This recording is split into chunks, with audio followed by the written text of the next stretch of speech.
Before we get started, a quick warning from Data and Dissonance. This show contains political commentary, cultural analysis, sarcasm, frustration, and opinions that may offend people who still think late-night comedy is brave because millionaires clap for each other in Manhattan. We are going to talk about Thomas Massie, Donald Trump, Republican loyalty tests, Stephen Colbert, CBS, media hypocrisy, and the weird moment America is living through where politicians get punished for having principles and comedians get treated like martyrs for reading DNC therapy sessions into a camera. This is not legal advice, financial advice, medical advice, or emotional support for people who confuse disagreement with violence. This is one man's opinion, built on facts, common sense, and the belief that if your entire worldview collapses because someone asks who benefits, maybe your worldview is built out of wet cardboard. Listener discretion is advised. There are two stories today that seem like they belong in completely different worlds, but they actually tell the same story about power. On one side, you have Thomas Massie, a Republican congressman from Kentucky, a guy who has spent years annoying both parties because he has this weird habit politicians hate. He reads bills, questions spending, pushes back on war powers, and occasionally remembers that Congress is supposed to be more than a rubber stamp with dental benefits. And now, after getting sideways with Trump and the party machine, Massie loses his primary to a Trump-backed challenger. That is not just a local Kentucky story. That is a message. That is the party saying you can be conservative, you can vote with us most of the time, you can oppose the left, but if you cross the boss too many times, we will replace you. And I know some people on my side are cheering that today, but I want conservatives to slow down for 5 seconds before we spike the football through our own kitchen window. Because here's the uncomfortable question. Do we want representatives or do we want employees? Do we want people who go to Washington to defend their district, defend the Constitution, and occasionally tell their own party no? Or do we want a Congress full of human bobbleheads who wait for a Truth Social post before they form an opinion? I support Trump on a lot. I have defended Trump on a lot. I think Trump has exposed how rotten Washington is, how corrupt the media is, and how fake the establishment really is.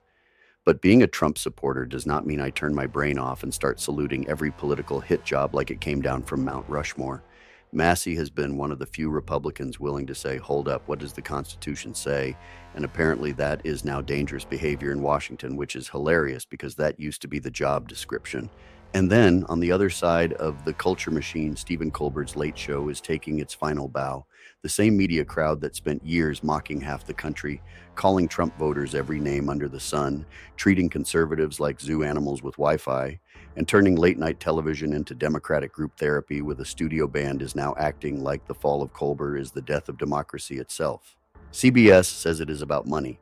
Colbert's defenders say maybe politics had something to do with it, and honestly, both can be true. Late-night TV is dying because people are tired of being lectured by millionaires pretending to be rebels while reading jokes approved by the same cultural class that runs everything else. But it is also possible that corporate media is scared, not brave. They are not warriors. They are weather vanes with advertising departments. So tonight, this episode is about loyalty tests and laugh tracks. It is about what happens when politics becomes obedience instead of principle. It is about what happens when comedy becomes activism with cue cards. And it is about why Americans are exhausted by institutions that demand trust while constantly proving they do not deserve it. Massie gets punished for independence. Colbert gets mourned as if one liberal talk show ending means the First Amendment got loaded into a cannon and fired into the Hudson River.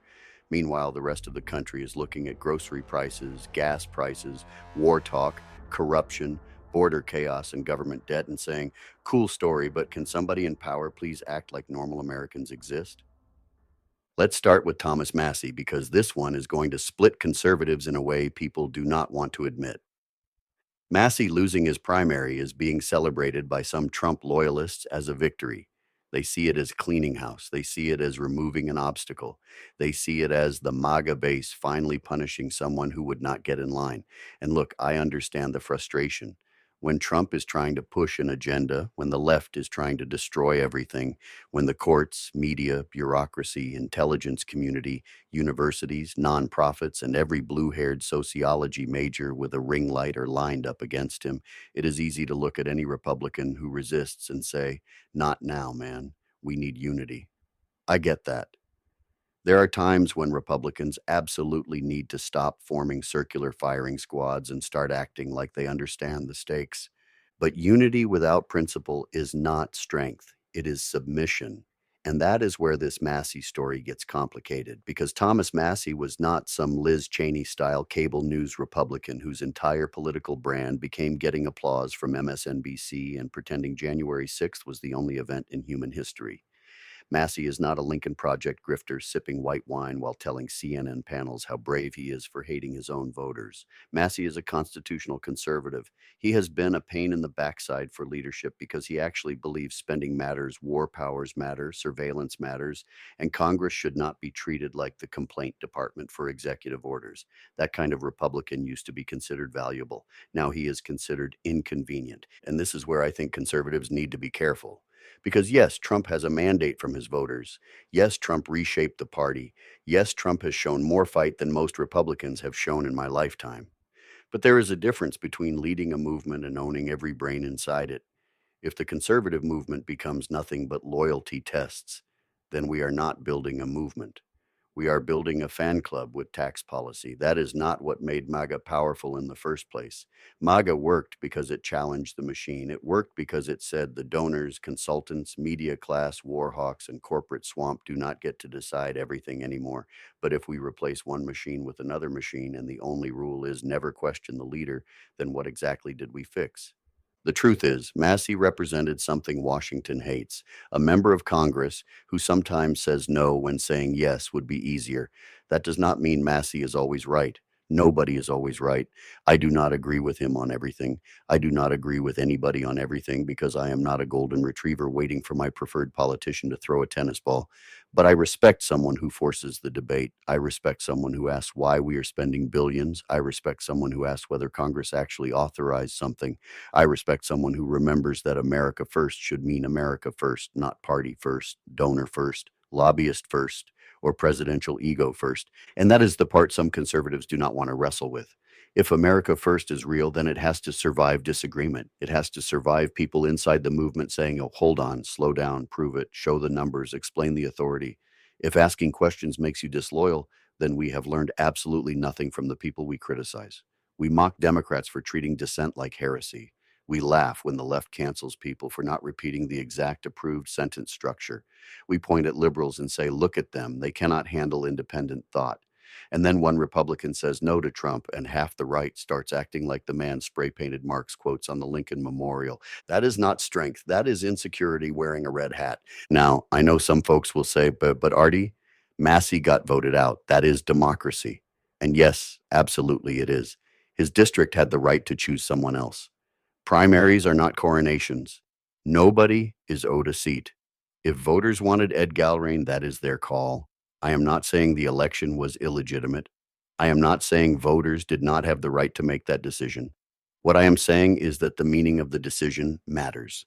When a sitting congressman loses because the most powerful figure in the party made an example out of him, it sends a message to every other Republican in Congress: do not get too independent. Do not ask too many questions. Do not become too constitutional when the party wants motion. And that should concern us, even if we like Trump. Actually, it should concern us, especially if we like Trump, because a movement built around one person becomes vulnerable the second that person is gone, wrong, weakened, distracted, or surrounded by bad advisors. Principles last longer than personalities. The Constitution lasts longer than campaign cycles. Spending votes lasts longer than press conferences. War authorizations last longer than slogans. And if we do not have room in the conservative movement for people who say, I support the mission, but I need the details, then we are going to end up with the same swamp behavior, just with different bumper stickers. And now let's connect that to Colbert, because while Massey's story is about political obedience, Colbert's story is about cultural obedience. Stephen Colbert's late show ending is being treated in some circles like the closing of a sacred temple. There are people acting like late night television did not just lose a host, but democracy itself got wheeled out on a gurney while Jimmy Kimmel sang Imagine. And I am sorry, but I am not buying the sainthood tour. Colbert was talented. He was sharp. He had moments where he was genuinely funny and even sincere. I am not going to pretend the guy never had skill. But let's also not rewrite history like late night TV did not become one long progressive sermon interrupted by celebrity interviews and pharmaceutical commercials. Colbert was part of a bigger problem. Late night hosts used to make fun of everyone. They used to punch in every direction. They used to understand that comedy works best when nobody is safe. But somewhere along the way, late night became a safe space for one political tribe and a firing squad for the other. Trump became the entire joke. Conservatives became the punchline, the audience became a choir, and the hosts started confusing applause from people who already agreed with them for courage. That is not rebellion. That is branding. That is not speaking truth to power. That is speaking approved opinions to people who clap because they recognize the password. And now that the business model is collapsing, suddenly everybody wants to act shocked. But why would half the country tune in every night to be insulted by someone who clearly despises them? Why would working class Americans who are trying to pay rent, buy groceries, keep gas in the truck, and not get crushed by medical bills sit down at night and say, you know what I need? A millionaire in a suit explaining why people like me are the problem. That is not entertainment. That is homework from a guy with better lighting. CBS says the cancellation was financial. Colbert and others have danced around the idea that politics may have played a role. And again, both things can be true. Late night TV is financially weaker because the culture changed. People do not wait until 11:35 to be told what happened today. They already saw it on X, YouTube, TikTok, podcasts, live streams, clips, memes, and 10 guys in their trucks screaming into dashboard cameras. The monopoly is gone. The gatekeepers are losing oxygen. A late night monologue now competes with every creator on earth, including some dude in a garage with a $40 microphone who is funnier, faster, and not filtered through 6 corporate lawyers. But the political angle is also worth talking about because corporate media is not brave.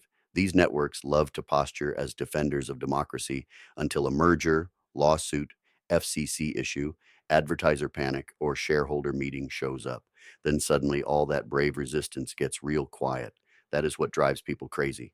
They sell themselves as fearless truth tellers, but they operate like any other corporate machine. They care about power. They care about access. They care about money. They care about staying on the right side of whoever can hurt their business. So when people ask whether Colbert's cancellation had anything to do with politics, I do not think that is an insane question. I just also think it is hilarious that the same people who dismissed every conservative concern about media censorship as conspiracy theory now want us to treat their corporate TV drama like Watergate with a laugh track. And that is the real hypocrisy.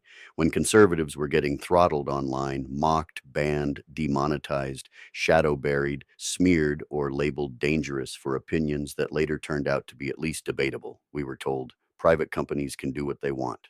Remember that line? We heard it for years. Private company, terms of service. Build your own platform. Stop whining. Learn to code. But when a liberal late night show gets canceled by a corporation, suddenly everyone discovers free speech like it was hidden behind the couch cushions. Suddenly corporate decisions are chilling. Suddenly platform power matters. Suddenly viewpoint discrimination is real. Funny how that works. Now, let me be clear.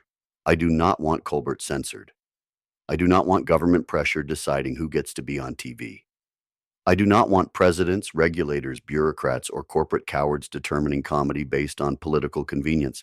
If CBS canceled him purely because they were afraid of Trump, that is not good. I can dislike Colbert's politics and still say that is bad. That is called having a principle. It is apparently a rare condition in modern America, so maybe we should put it on WebMD. But I also do not have to pretend Colbert was some neutral comedian taken down by tyranny. He was a political actor in a comedy format, and the audience eventually fragmented because people got tired of being preached at. This is where the Massie and Colbert stories meet. Both are about institutions demanding loyalty while pretending they are defending values. In politics, the party says, be loyal to the movement. In media, the cultural class says, be loyal to democracy. But too often, what they really mean is, be loyal to us. Do not question the leader. Do not question the network. Do not question the approved narrative. Do not question the spending bill. Do not question the war drums. Do not question the comedian. Do not question the censorship. Do not question the corporate explanation. Just pick a team, put on the jersey, and scream at strangers online until your blood pressure files a restraining order. And I am tired of that. I am tired of politics that treats independent thought like betrayal. I am tired of media that treats ideological comedy like moral courage. I am tired of people who only believe in free speech when their side loses a microphone. I am tired of Republicans who say they want constitutional conservatives until a constitutional conservative inconveniences their preferred president. I am tired of Democrats who say they fear authoritarianism while cheering every bureaucratic chokehold as long as it lands on someone they hate. I am tired of every institution in America acting like the rest of us are too stupid to notice the game. The Massie lesson for conservatives should not be never cross Trump. The lesson should be do not confuse the movement with one man. Trump matters. His fight matters. His voters matter. His agenda matters. But America first has to mean something deeper than personal loyalty. It has to mean lower spending. It has to mean constitutional war powers. It has to mean border security without selling out privacy. It has to mean taking care of American citizens before foreign governments, NGOs, defense contractors, and political vanity projects. And it has to mean that if someone on our side asks hard questions, we do not immediately treat them like a traitor. The Colbert lesson for the media should not be, comedy is under attack. The lesson should be, maybe comedy stopped being comedy when it became a nightly obedience ritual for one political class. If late night wants to survive, it has to be funny again. It has to be dangerous again. It has to be willing to mock Democrats, Republicans, activists, presidents, billionaires, celebrities, tech bros, journalists, and yes, the audience too. Comedy cannot be a campaign ad with better timing. And if your jokes only work when everyone in the room already agrees, that is not comedy.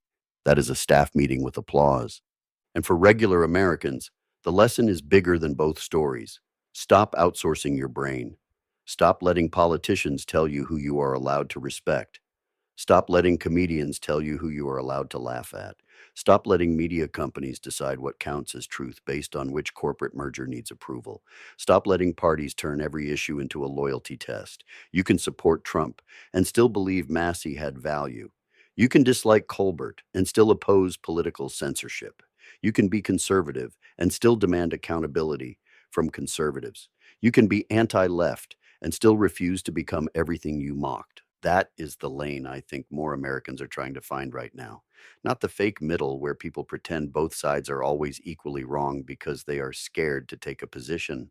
I am not talking about that mushy cable news centrist nonsense where someone says both sides have a point, then says nothing useful for 8 minutes. I'm talking about being grounded. I'm talking about having a worldview strong enough to criticize your own side without collapsing. I am talking about loving your country more than your party. I am talking about supporting leaders without worshiping them. I am talking about laughing at media hypocrisy without cheering censorship. That used to be called common sense. Now it feels like a felony. So today, Massie loses.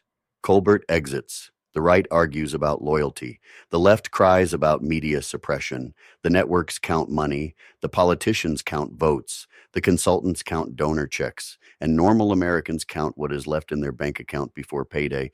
That is the disconnect. That is why people are angry. Not because one congressman lost or one late night show ended, but because every institution keeps proving that the game is about protecting itself. The parties protect power, the media protects narrative, the corporations protect profit, and the people are expected to clap, vote, watch, subscribe, donate, and shut up. Well, no, not here, not on this show. Here, we're going to say the uncomfortable thing. Thomas Massie losing may be legal, fair, and democratic, but conservatives should be careful about celebrating the removal of independent constitutional voices just because they annoyed the top guy. Stephen Colbert leaving late night may be funny to conservatives who got tired of his smug political sermons, but nobody should want corporations or government pressure deciding which voices survive. Both things can be true because reality is not a bumper sticker, and if your politics cannot handle two truths at once, maybe your politics needs adult supervision. Tonight's episode is brought to you by the Data and Dissonance spirit of saying the thing out loud, even when the room gets uncomfortable. The merch shop may be quiet right now, but the attitude is still alive. Speak truth, stir thought, question the narrative, and do not let anybody turn your brain into rented storage space for party slogans. Whether it is the "I identify as American" energy, the "make Orwell fiction again" mindset, or the simple belief that coffee should be strong and politicians should be questioned, this show was built for people who are tired of being told to pick a team and stop thinking. When the shop is back rolling, we will bring the gear back with the same attitude this show brings every night: unapologetic, independent, patriotic, and allergic to nonsense. Here's where I land tonight. I do not think conservatives should panic over Massie losing, but I do think conservatives should think about what they are rewarding. Winning matters. Discipline matters. Trump's agenda matters. The left is not playing nice, and I understand why people want fighters, not philosophers. But at some point, if every disagreement becomes betrayal, then nobody in Washington will tell the truth until it is too late to matter. A movement that cannot tolerate questions will eventually make avoidable mistakes because everybody around the table is too busy nodding to notice the bridge is out. I want Trump to succeed. I want the conservative movement to succeed. But success cannot mean turning Congress into a loyalty parade where the loudest applause replaces the strongest argument. And on Colbert, I am not going to sit here and cry because late-night television lost one of its biggest anti-Trump voices. I think late night earned a lot of its decline by becoming predictable, smug, partisan, and completely disconnected from half the country. But I also refuse to cheer the idea of government or corporate intimidation deciding what speech survives. That is where people lose me. If we only defend speech we like, we do not defend free speech. We defend convenience. I can think Colbert was politically insufferable and still say he should be allowed to speak. I can think CBS is a corporate machine and still say people are allowed to ask whether politics played a role. I can think the media is hypocritical and still avoid becoming a hypocrite in response. That is the whole point of Data and Dissonance. We do not have to pick between brain-dead loyalty and left-wing theater. We do not have to pretend every Trump move is perfect just because CNN hates him. We do not have to pretend every liberal entertainer is a martyr just because their show ends. We can look at Massie and say, maybe the right should not purge every independent thinker. We can look at Colbert and say, maybe late night died because it stopped being funny. We can look at both and say, maybe America is sick of institutions that demand loyalty while offering very little honesty in return. So tonight, as one congressman gets shown the door and one late night host takes his final bow, remember this. Power always wants obedience. It does not matter if that power wears a red tie, a blue suit, a network badge, a congressional pin, or a comedian's grin. Power wants you predictable. Power wants you tribal. Power wants you emotional, reactive, and easy to herd. Do not give it that. Support who you support. Fight for what you believe. But keep your principles sharper than your slogans, your standards higher than your party's convenience, and your sense of humor strong enough to laugh at everybody, including your own side. That is how you stay free in a country where everyone is trying to sell you a script. Remember to speak truth, stir thought. Tonight's episode of Data and Dissonance is brought to you by the Caleb Rourke Thriller series, where power, secrets, faith, betrayal, and hidden agendas collide in a world that feels a little too familiar sometimes. If you like stories about men forced to question the official narrative, confront the machine, and decide what they are willing to risk for the truth, then Caleb Rourke is waiting for you. Check out the Covenant Protocol, continue the ride with Black Echo Rising, and follow the world Artie is building beyond the microphone. You can also follow Data and Dissonance on Spotify and YouTube. Keep up with the latest episodes and share the show with someone who still believes thinking for yourself should not be controversial.